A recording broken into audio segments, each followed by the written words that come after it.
Guys, আজকেই ভিডিওতে discuss করব উইলিয়াম শেক্সপিয়ারের লেখা একটা play as you like it নিয়ে। এটি একটি প্যাস্টোরাল কমেডি। এটা লেখা হয় 1599 সালে আর প্রথম পাবলিশ করা হয় 1623 সালে। খুব সুন্দর একটা প্লে। ফার্স্ট অফ অল আমরা নাটকের ক্যারেক্টারগুলো দেখে নেব। প্রথমে অরল্যান্ডো। অরল্যান্ডো এই কাহিনীর হিরো। তারপরে অলিভার। অলিভার অরল্যান্ডোর দাদা। তারপরে রোজালিন্ড এবং সিলিয়া। সিলিয়া রোজালিন্ডের কাজিন। তারপরে ডিউক সিনিয়র এবং ডিউক সিনিয়রের ভাই ডিউক ফেডরিক। রোজালিন্ডের বাবা ডিউক সিনিয়র এবং সিলিয়ার বাবা ডিউক ফেডরিক। তারপরে অ্যাডাম। অ্যাডাম অরল্যান্ডো এবং অলিভারের বাবা রোল্যান্ডি বয়েজের একজন বিশ্বস্ত পুরনো সার্ভেন্ট বা ভৃত্য। এছাড়া আরও কিছু ক্যারেক্টার আছে, সেগুলো আলোচনা চলাকালীন জানা যাবে। তো শুরু করা যাক as you like it by William Shakespeare. ফ্রান্সে এক ডিউক ছিল যার নাম ফেডরিক। সে তার দাদাকে মানে ডিউক সিনিয়রকে সিংহাসনচ্যুত করে তার থেকে সমস্ত ক্ষমতা কেড়ে নিয়ে তাকে রাজ্য থেকে বের করে দেয়। তখন ডিউক ফেডরিকের দাদা ডিউক সিনিয়র আর্ডেনের জঙ্গলে চলে যান তার কিছু বিশ্বস্ত ফলোয়ার্স বা অনুগামীদের নিয়ে। শীঘ্রই জঙ্গলের থাকা তাদের অভ্যেস হয়ে যায়, আর জঙ্গলের জীবন তাদের কাছে আরও বেশি রিল্যাক্সিং বলে মনে হলো। গ্রীষ্মকালে তারা গাছের ছায়ায় বসে হরিণদের খেলা দেখত, যদিও তাদের খারাপ লাগতো, কারণ এই হরিণগুলোকে মেরেই তাদের খেতে হতো। আর শীতকালে যখন ঠান্ডা বাতাস বইতো ডিউক সিনিয়রের কষ্ট হতো বটে বটে, কিন্তু ডিউক সিনিয়র ভাবতেন এটা তাকে তার পরিস্থিতি বুঝিয়ে দিচ্ছে। মানুষের মতো প্রকৃতি ছলচাতুরি করে না। এই ঠান্ডা বাতাস মানুষের নিষ্ঠুরতা ও অকৃতজ্ঞতার চেয়ে অনেক ভালো। তিনি সব কিছুর মধ্যে একটা পজিটিভ দিক দেখতেন, আর নেচার থেকে তিনি অনেক শিক্ষা নিতেন। এই নির্বাসিত ডিউকের মানে ডিউক সিনিয়রের এক কন্যা ছিল যার নাম রোজালিন্ড। সে এখনও পর্যন্ত এই প্রাসাদেই থাকে, যদিও ডিউক ফ্রেডরিক পরে তাকেও তাড়িয়ে দেবে। ডিউক ফেডরিকেরও এক কন্যা ছিল যার নাম সিলিয়া। এই রোজালিন্ড এবং সিলিয়ার মধ্যে খুবই ভাব ছিল, তারা বন্ধুর মতো থাকতো। রোজালিন্ড যখনই তার বাবার কথা মানে ডিউক সিনিয়রের কথা ভেবে কষ্ট পেত, তখন সিলিয়া তাকে বিভিন্নভাবে ভোলানোর চেষ্টা করত। সিলিয়া রোজালিন্ডকে সবসময় আনন্দে রাখতে চাইতো। একদিন রোজালিন্ড এবং সিলিয়া যখন তাদের ঘরে বসে কথা বলছিল, তখন একজন মেসেঞ্জার এসে বলল যে একটা রেসলিং ম্যাচ বা কুস্তি প্রতিযোগিতার আয়োজন করা হয়েছে। তারা যদি চায় তাহলে তারা গিয়ে সেই কম্পিটিশন দেখতে পারে। সিলিয়া সঙ্গে সঙ্গে রাজি হয়ে গেল, কারণ সে ভেবেছিল এটা রোজালিন্ডকে আনন্দ দেবে। কিন্তু তারা ভাবলো তারা কোনো ট্র্যাজেডির সম্মুখীন হবে, কারণ যে রেসলিং ম্যাচটা হবে তাতে একজন দক্ষ রেসলারের সঙ্গে লড়াই হবে একজন যুবকের, যে যুবকের এই রেসলিংয়ের ব্যাপারে কোনো অভিজ্ঞতাই নেই। ডিউক ফেডরিক যখন দেখলো যে সিলিয়া এবং রোজালিন্ড সেই ম্যাচ দেখতে এসেছে, তখন সে তাদেরকে ওই যুবককে ফাইটিং থেকে আটকাতে বলল, কারণ সেই যুবক পুরোপুরি অনভিজ্ঞ এই রেসলিংয়ের ব্যাপারে। এই যুবক আর কেউ নয়, অরল্যান্ডো, কাহিনীর হিরো। প্রথমে সিলিয়া, তারপর রোজালিন্ড অরল্যান্ডোকে বিভিন্নভাবে সেই লড়াই থেকে দূরে থাকতে অনুরোধ করলো, কিন্তু এতে অরল্যান্ডো আরও দৃঢ়প্রতিজ্ঞ হয়ে গেল যে সে লড়াই লড়বেই, আর তার যে সাহস আছে এটা সে প্রমাণ করে দেবে। অরল্যান্ডো তাদের কাছে ক্ষমা চেয়ে নেয় আর বলে যে সে দুঃখিত যে সে তাদের কথা রাখতে পারবে না, তাকে ম্যাচটা লড়তেই হবে। সে বলল তারা যেন তার জন্য উইশ করে। অরল্যান্ডো বলল যে সে যদি হেরেও যায় এতে তার কোনো লজ্জা নেই, এমনকি সে যদি মারাও যায় তাহলে এই গোটা পৃথিবীতে তার জন্য কাঁদার কেউ নেই। তারপর রেসলিং ম্যাচ স্টার্ট হলো। সিলিয়া উইশ করলো লড়াইয়ের সময় ইয়াং অরল্যান্ডোর যেন কোনো আঘাত না লাগে, কিন্তু রোজালিন্ড একটু বেশি কনসার্ন হয়ে পড়ল। অরল্যান্ডোর ফ্রেন্ডলেস কন্ডিশান, তার এই অসহায় অবস্থা দেখে রোজালিন্ড খুবই দুঃখ পেল। অ্যাকচুয়ালি রোজালিন্ড অরল্যান্ডোকে ভালোবেসে ফেলেছিল। যাই হোক, অরল্যান্ডো সেই কম্পিটিশানে জিতেও গেল। সে তার অপোনেন্ট প্রতিযোগী চার্লসকে এমনভাবে পরাজিত করলো যে চার্লস কিছুক্ষণের জন্য কথা পর্যন্ত বলতে পারল না। ডিউক ফ্রেডরিক তো খুবই সন্তুষ্ট হলো, খুবই খুশি হলো তার এই বীরত্ব, তার এই সাহসিকতা দেখে। তখন ডিউক ফ্রেডরিক সেই যুবকের পরিচয় জানতে চাইল। তখন সেই যুবক বলল যে তার নাম অরল্যান্ডো, সে রোল্যান্ডি বয়েসের ছোট ছেলে। রোল্যান্ডি বয়েস মারা গেছেন, কিন্তু তিনি ডিউক সিনিয়র মানে ফেডরিকের দাদার খুব ভালো বন্ধু ছিলেন। ফেডরিক যখন শুনল যে অরল্যান্ডো রোল্যান্ডি বয়েসের ছেলে আর তার বাবা ডিউক সিনিয়রের খুব ভালো বন্ধু ছিলেন, তখন ফেডরিক কিন্তু ভীষণভাবে অরল্যান্ডোর ওপর অসন্তুষ্ট হলো, প্রচণ্ডভাবে অরল্যান্ডোর ওপর রেগে গেল। এদিকে রোজালিন্ড খুবই খুশি হলো এটা জেনে যে অরল্যান্ডো তার বাবার বন্ধুর ছেলে। তখন রোজালিন্ড এবং সিলিয়া অরল্যান্ডোর কাছে যায়, আর রোজালিন্ড নিজের গলা থেকে একটা চেন খুলে সেটা অরল্যান্ডোকে দেয়। আর বলে যে তার যদি ক্ষমতা থাকতো তাহলে সে তাকে এর থেকেও ভ্যালুয়েবল গিফট দিতে পারত। তারপর রোজালিন্ড আর সিলিয়া তাদের ঘরে ফিরে এলো এবং তারা যখন তাদের ঘরে সেই ইয়াং রেসলার মানে অরল্যান্ডো সম্পর্কে কথা বলছিল, তখন সিলিয়া বুঝতে পারলো যে রোজালিন্ড অরল্যান্ডোর প্রেমে পড়ে গেছে। সিলিয়া বলল যে যদিও তার বাবা মানে ডিউক ফেডেরিক অরল্যান্ডোর প্রতি খুবই অসন্তুষ্ট হয়েছে, সিলিয়ার মনে কিন্তু অরল্যান্ডোর প্রতি কোনো অসন্তোষ নেই, একটু অসন্তোষ নেই। সে বরং অরল্যান্ডোর প্রতি হওয়া খারাপ ব্যবহারের জন্য দুঃখিত। যাই হোক, ডিউক ফ্রেডেরিকের মনে কিন্তু প্রচণ্ড রাগ হলো যখন থেকে সে জানতে পেরেছে অরল্যান্ডো রোল্যান্ড ডি বয়েসের ছেলে, আর রোল্যান্ড ডি বয়েস ডিউক সিনিয়রের খুব ভালো বন্ধু ছিল। তখন থেকে তার মনের মধ্যে তার দাদা ডিউক সিনিয়র আর তার সমস্ত বন্ধুদের কথা মনে পড়লো। আর তারপর ডিউক ফ্রেডেরিকের রাগটা গিয়ে পড়ল রোজালিন্ডের ওপর, কারণ রোজালিন্ড ডিউক সিনিয়রের মেয়ে। রোজালিন্ড খুবই বুদ্ধিমতী, শান্ত, লোকেরা সবসময় তার প্রশংসা করে আর তার বাবার জন্য দুঃখ প্রকাশ করে। হঠাৎ করে প্রচণ্ড রেগে গিয়ে সে দুজন বোন মানে রোজালিন্ড এবং সিলিয়ার ঘরে ঢুকলো। সেখানে তারা তখনও অরল্যান্ডোকে নিয়ে আলোচনা করে যাচ্ছিল। তখন ফ্রেডারিক রোজালিন্ডকে তার প্রাসাদ থেকে বেরিয়ে যাওয়ার জন্য অর্ডার দেয় আর বলল তার বাবার সঙ্গে আর্ডেনের জঙ্গলে গিয়ে যোগ দিতে। সিলিয়া তখন তার বাবাকে অনেক করে অনুরোধ করলো সে যেন রোজালিন্ডকে না তাড়িয়ে দেয়, কিন্তু ফ্রেডারিক সেই সব অনুরোধে কর্ণপাত করল না। সিলিয়া যখন দেখল যে তার বাবার সিদ্ধান্তকে কিছুতেই পরিবর্তন করা যাচ্ছে না, তখন সে রোজালিন্ডের সঙ্গে আর্ডেনের জঙ্গলে যাওয়ার সিদ্ধান্ত নিল আর সেখানে গিয়ে রোজালিন্ডের বাবার মানে ডিউক সিনিয়রের সন্ধান করবে। কিন্তু তারা ঠিক করলো যে এই রাজকুমারীর পোশাক পরে তারা যাত্রা করবে না, সেটা মোটেই সেফ হবে না। তারা ঠিক করলো তাদের মধ্যে একজন গ্রাম্য ছেলের ছদ্মবেশ নেবে আর একজন গ্রাম্য মেয়ে সাজবে। যেহেতু রোজালিন্ড সিলিয়ার থেকে লম্বা, তাই সে ঠিক করলো সে গ্রাম্য ছেলের পোশাক পরবে আর সিলিয়া গ্রাম্য মেয়ের পোশাক পরবে। তারা ভাই বোন হিসাবে পরিচয় দেবে। রোজালিন্ডের নাম হবে গ্যানিমিড আর সিলিয়ার নাম হবে এলিয়েনা। এই ছদ্মবেশ ধারণ করে আর কিছু টাকা পয়সা ও গয়নাগাটি নিয়ে তারা আর্ডেনের জঙ্গলের দিকে জার্নি শুরু করলো। অনেক লং জার্নি। সিলিয়া শুধুমাত্র রোজালিন্ডের জন্য প্যালেসের ওই বিলাসবহুল জীবন ছেড়ে এই কষ্টকর জার্নিকে বেছে নিল। রোজালিন্ড মানে এখন যার নাম গ্যানিমিড, তার অ্যাটিটিউড কিন্তু এখন একদম একজন গ্রাম্য স্ট্রং সাহসী পুরুষের মতোই। গ্যানিমিড তার বোন সিলিয়া, যে এখন এলিয়েনা হয়েছে, তাকে মনে জোর দিতে নিজে চিয়ারফুল মুডে থাকলো। যখন তারা আর্ডেনের জঙ্গলে পৌঁছালো তখন তারা কোনো খাবার থাকার জায়গা পেল না। গ্যানিমিডও স্বীকার করলো যে সে খুবই ক্লান্ত ও ক্ষুধার্ত। এরপর এলিয়ানা বলল যে সে আর হাঁটতে পারবে না। তখন গ্যানিমিড তাদের জন্য একটা বিশ্রামের জায়গা আর কিছু খাবার খোঁজার চেষ্টা করলো। তখন তাদের সঙ্গে একজনের দেখা হলো। তারা তাকে জিজ্ঞেস করলো যে তারা কোথায় কিছু খাবার আর বিশ্রামের জায়গা পাবে। তখন সেই মানুষটি বলল যে সে একজন শেফার্ড বা মেষ পালকের সার্ভেন্ট আর তার মাস্টার তার বাড়ি বিক্রি করে দিচ্ছে। তখন তারা তার সঙ্গে সেই বাড়িতে যায় আর কটেজ, ভেড়া যা ছিল সব কিছু কিনে নেয়। তারা ঠিক করলো যে তারা এইখানেই থাকবে যতক্ষণ না পর্যন্ত তারা জানতে পারছে জঙ্গলের কোথায় ডিউক সিনিয়র তার ফলোয়ার্সদের নিয়ে থাকেন। তারপর থেকে তারা দুজন জঙ্গলের সেই কটেজেই থাকতে লাগলো।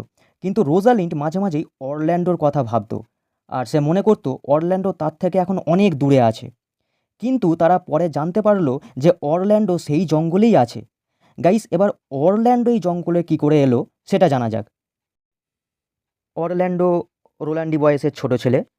রোল্যান্ড ডি বয়েস মারা যাওয়ার সময় অরল্যান্ডোর দায়িত্ব তার বড় ছেলে অলিভারকে দিয়ে গিয়েছিলেন আর তাকে রিকোয়েস্ট করেছিলেন যে অলিভার যেন তার ভাই অরল্যান্ডোকে দেখাশোনা করে, যত্ন করে বড় করে। কিন্তু তার বড় ছেলে অলিভার তার প্রমিস রাখেনি। সে অরল্যান্ডোকে একদমই দেখাশোনা করতো না। কিন্তু অরল্যান্ডো তার দাদার সাহায্য ও যত্ন ছাড়াই যথেষ্ট ভালো ভদ্র মানুষ হয়েছিল আর অলিভার সেই কারণে অরল্যান্ডোকে হিংসা করত। রেসলিং ম্যাচে অরল্যান্ডো জিতে গিয়েছিল আর অলিভার যখন অরল্যান্ডোর জয়ের খবর শুনল তখন তার হিংসার সীমা রইল না। অলিভার শপথ নিল যে তার ভাই যখন ঘুমোবে তাকে পুড়িয়ে মেরে দেবে। এই কথাটা রোল্যান্ড ডি বয়েসের একজন অনেক পুরনো বৃদ্ধ সার্ভেন্ট শুনে নেয়। এই সার্ভেন্টের নাম ছিল অ্যাডাম। তৎক্ষণাৎ অ্যাডাম অরল্যান্ডোকে এই খবরটা জানিয়ে দেয় আর তাকে সতর্ক করে দেয়। অ্যাডাম অরল্যান্ডোকে খুবই স্নেহ করত। তখন অ্যাডাম তাকে সেই জায়গা ছেড়ে পালিয়ে যেতে বলল।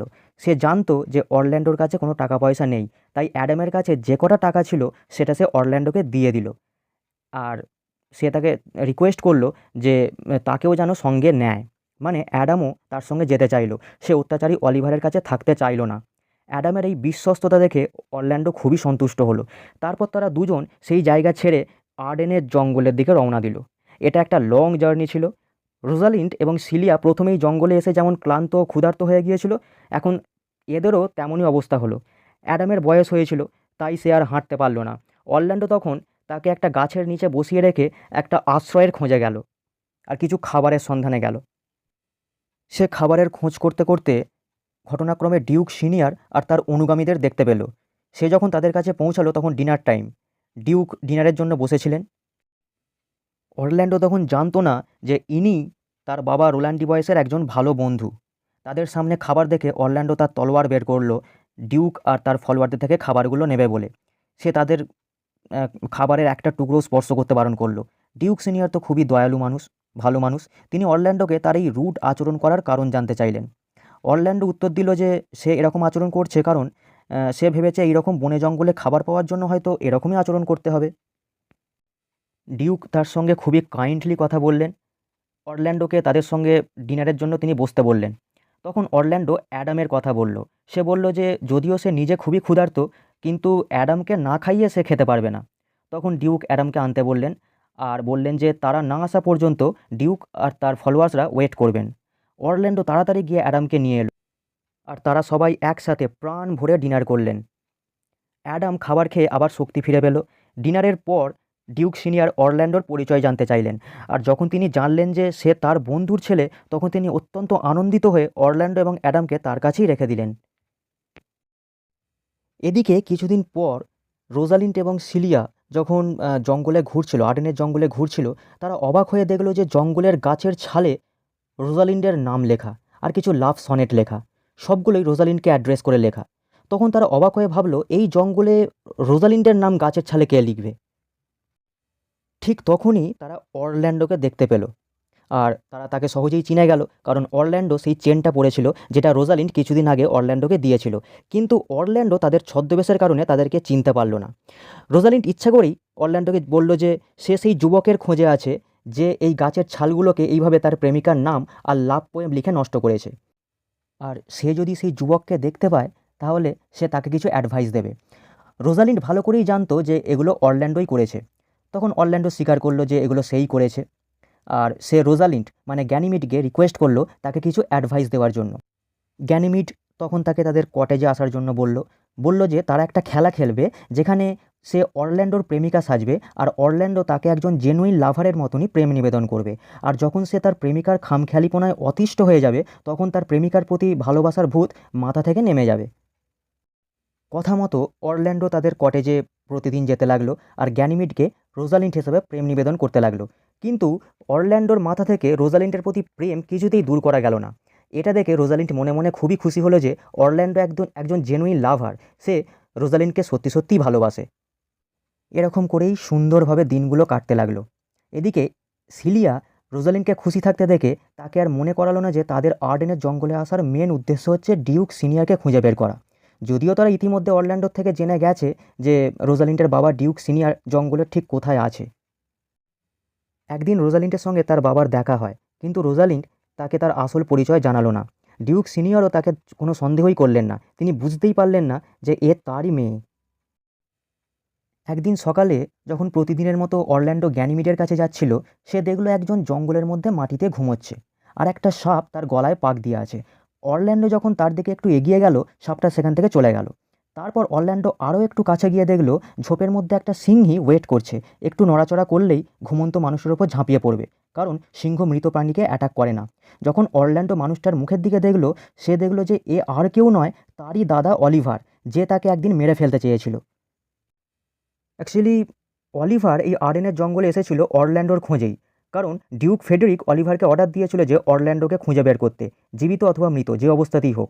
কারণ ডিউক ফেডেরিক ভেবেছিল যে এই অরল্যান্ডোর সঙ্গেই সিলিয়া এবং রোজালিন্ড পালিয়ে গেছে, যদিও সেটা একদমই সত্যি নয়। তো যাই হোক, অরল্যান্ডো সেই জায়গা থেকে চলে যাচ্ছিল, কিন্তু ভ্রাতৃস্নেহ তাকে আটকে দিল। সে তার দাদাকে এই বিপদে ফেলে যেতে পারল না। তখন অরল্যান্ডো সেই সিংহীর সঙ্গে ফাইট করলো তার দাদাকে বাঁচানোর জন্য। এইভাবে সে তার দাদাকে বিষাক্ত সাপ আর সিংহীর হাত থেকে বাঁচালো। কিন্তু সিংহী অরল্যান্ডোর একটা হাত তার ধারালো নখ দিয়ে ক্ষতবিক্ষত করে দিয়েছিল। সে যখন সিংহীর সঙ্গে ফাইট করছে তখন অলিভার জেগে উঠল আর তার ভাইকে ফাইট করতে দেখলো। যে ভাইকে অলিভার এতদিন ঘৃণা করেছে, হিংসা করেছে, গালিগালাজ করেছে, এমনকি নৃশংসভাবে মেরে ফেলারও চেষ্টা করেছে শুধুমাত্র নিজে পৈতৃক সম্পত্তি ভোগ করবে বলে, সেই ভাই এখন তারই জীবন বাঁচাতে সিংহীর সঙ্গে লড়াই করছে। তখন অলিভারের মন অনুতাপ অনুশোচনায় ভরে গেল। অরল্যান্ডো সিংহীটাকে মেরে ফেললো, আর তারপর অলিভার তার ভাইয়ের কাছে নিজের দুর্ব্যবহারের জন্য ক্ষমা চাইল। অরল্যান্ডো যখন দেখলো যে তার দাদা নিজের ভুল বুঝতে পেরে অনুতাপ করছে, তখন সে তাকে ক্ষমা করে দিল আর আলিঙ্গন করলো। কিন্তু অরল্যান্ডো প্রচণ্ডভাবে আহত হয়ে দুর্বল হয়ে পড়েছিল। তাই সে অলিভারকে বলল গ্যানিমিডকে খবরটা দিয়ে আসার জন্য, যে সে আজকে তার কাছে যেতে পারবে না। অলিভার তাই করল। তাদের কটেজে গিয়ে সমস্ত ব্যাপারটা বলল, সমস্ত ঘটনা বলল, আবার নিজের খারাপ কাজগুলোও তাদের কাছে স্বীকার করলো, আর দু ভাইয়ের মধ্যে যে মিল হয়েছে সেটাও বলল। এবার অলিভারের ইনোসেন্ট ভাব দেখে, তার দুঃখ দেখে সিলিয়ার মানে এলিয়েনার খুবই কষ্ট হয়, আর সে অলিভারের প্রেমে পড়ে যায়। অন্যদিকে এলিয়েনা তার দুঃখে দুঃখী হয়েছে দেখে অলিভারও এলিয়েনার প্রেমে পড়ে যায়। এইবার গ্যানিমিড অরল্যান্ডোর আহত হওয়ার খবর শুনে অজ্ঞান হয়ে যায়। যখন সে জ্ঞান ফিরে পেল, তখন সে অলিভারকে কনভিন্স করানোর চেষ্টা করলো যে সে রোজালিন্ড হওয়ার অভিনয় করছিল। রোজালিন্ড অরল্যান্ডোর আহত হওয়ার খবর শুনে এভাবেই অজ্ঞান হয়ে যেত। আসলে গ্যানিমিড ধরা দিতে যায়নি যে সেই রোজালিন্ড, কিন্তু অলিভারের এটা বিশ্বাস হলো না, কেননা গ্যানিমিডের চোখ মুখ সত্যিই খুব ফ্যাকাশে হয়ে গিয়েছিল। অলিভার অনেকক্ষণ পর ফিরে এসে তার ভাই অরল্যান্ডোকে গ্যানিমিডের অজ্ঞান হয়ে যাওয়ার কথাটা জানালো, আর সেই সঙ্গে এলিয়েনের প্রতি তার প্রেমের কথাটাও তাকে জানালো।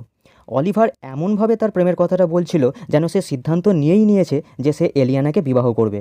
অলিভার বলল যে সে এই জঙ্গলই থেকে যাবে আর শেফার্ড বা মেষ পালক হয়ে যাবে। সে বলল যে সে তাকে মানে অরল্যান্ডোকে তার সমস্ত সম্পত্তি বাড়ি সব কিছু দিয়ে দেবে।